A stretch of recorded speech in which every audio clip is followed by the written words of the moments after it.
Assalamualaikum warahmatullahi wabarakatuh. Selamat malam, salam sejahtera bagi kita semua. Berjumpa lagi dengan saya Sarzal Pahlawi. Pada malam hari ini saya akan kembali membaca berita. Kali ini saya kutip dari kompas.com yang membahas tentang update gempa Cianjur. Langsung saja saya bacakan kompas.com. Penanganan dan pencarian korban gempa Cianjur terus dilakukan hingga perpanjangan pertama yang berakhir pada Rabu 30 November 2022. Sejauh ini, Pos Komando Penanganan Darurat Bencana Gempa Cianjur mencatat sebanyak 328 orang meninggal dan 12 lainnya masih dinyatakan hilang dan masuk daftar pencarian.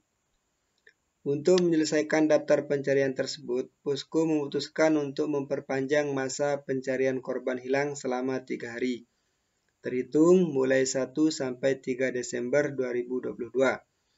Perpanjangan daftar pencarian tersebut bukanlah tanpa alasan, terlebih ahli waris masih mengharapkan ditemukannya korban yang masih hilang. Hal itu diungkap oleh Bupati Cianjur Herman Suherman dalam keterangan pers, dikutip dari rilis yang diterima kompas.com Rabu 30 November 2022 malam. Kami Kabupaten Cianjur telah membuat usulan penambahan waktu 3 hari ke depan, kata dia.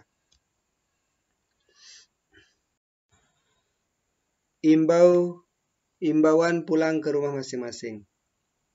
Selain menyampaikan perihal update pencarian korban, Bupati Cianjur juga kembali menyampaikan imbauan untuk warga yang rumahnya tidak rusak dapat kembali ke rumah masing-masing.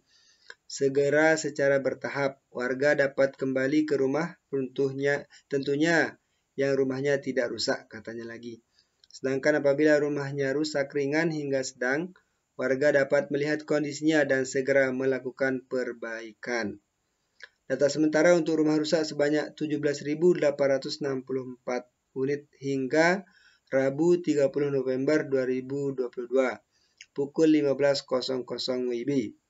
Perinciannya yakni rusak berat 4.376 unit, rusak sedang 5.306 unit, dan rusak ringan 8.182 unit. Saat ini, pihaknya telah menyiapkan 3 lahan yang akan dimanfaatkan sebagai relokasi warga terdampak gempa. 109.386 warga masih mengungsi. Daerah relokasi tersebut tumbuhnya berada di Desa Sirnagalih, Kecamatan Cilaku, Cianjur.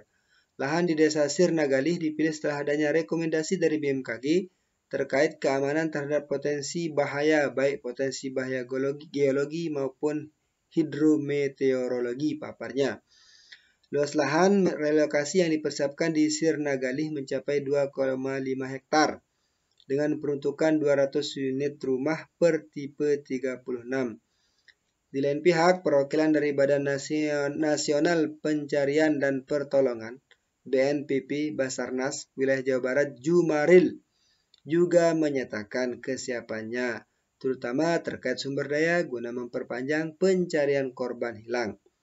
Sementara itu, operasi pencarian pada Rabu 30 November 2022, petugas gabungan berhasil mengevakuasi 1 korban meninggal dunia di Kampung Cicadas.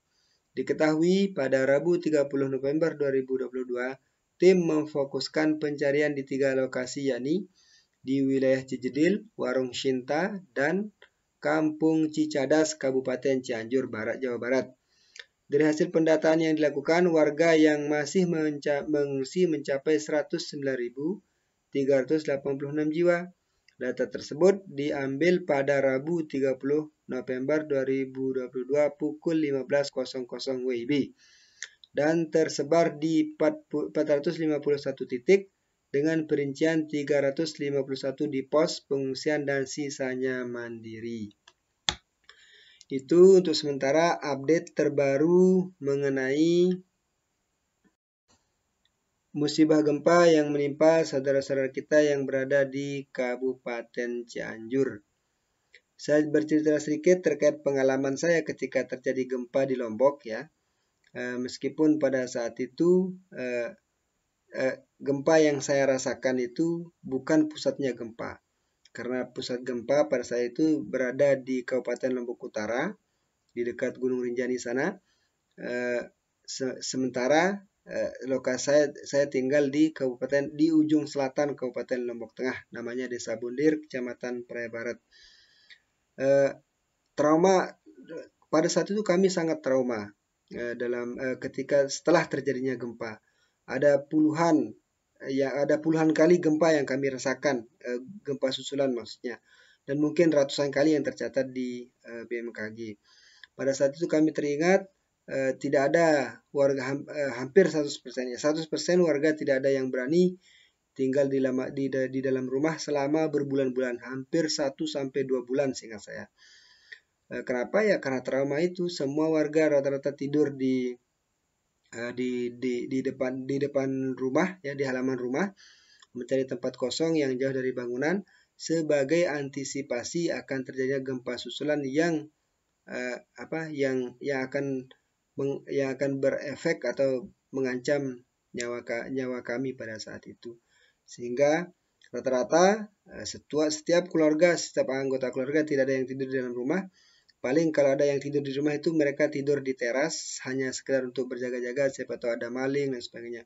Karena memang ada saja dalam kondisi itu, ada saja orang yang tidak bertanggung jawab yang memanfaatkan situasi. Karena ditahu semua warga tidur di luar rumah di tengah malam sekitar jam 3, 4, 5 itu selalu ada saja pencuri yang mencoba untuk mengambil harta benda milik warga pada saat itu. Dan sudah bisa saya bayangkan bagaimana traumanya saudara-saudara kita yang tinggal di Kabupaten Cianjur pada saat ini.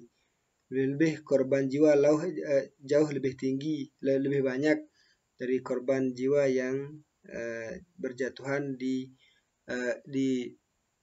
Provinsi Nusa Tenggara Barat atau di Kabupaten Lombok Utara, dan terutama yang paling terbanyak karena Lombok Utara merupakan pusat gempa ya, otomatis korban jiwa, korban materi itu paling banyak di sana dan di daerah sekitarnya. Lombok Utara, terus ke selatan Lombok Barat ya, terus baru ke Lombok Tengah bagian selatan, bagian utara, Lombok Tengah bagian utara pada saat itu yang ikut terkena dampaknya yang lumayan ketimbang kami yang ada di Kabupaten Lombok Tengah bagian selatan. Bagian tengah, bagian selatan itu tidak terlalu merasakan efek kerugian material maksud saya. Dan untuk korban jiwa hampir tidak ada. Kebanyakan mayoritas korban jiwa itu ada di Kabupaten Lombok Utara di rumahnya salah seorang atlet nasional, drifter nasional, yaitu lalu Muhammad Zuhri di desa Kecamatan Pemenang ya, Kecamatan Pemenang, Kabupaten Lombok Utara. Sekian hanya yang bisa saya sampaikan. Assalamualaikum warahmatullahi wabarakatuh.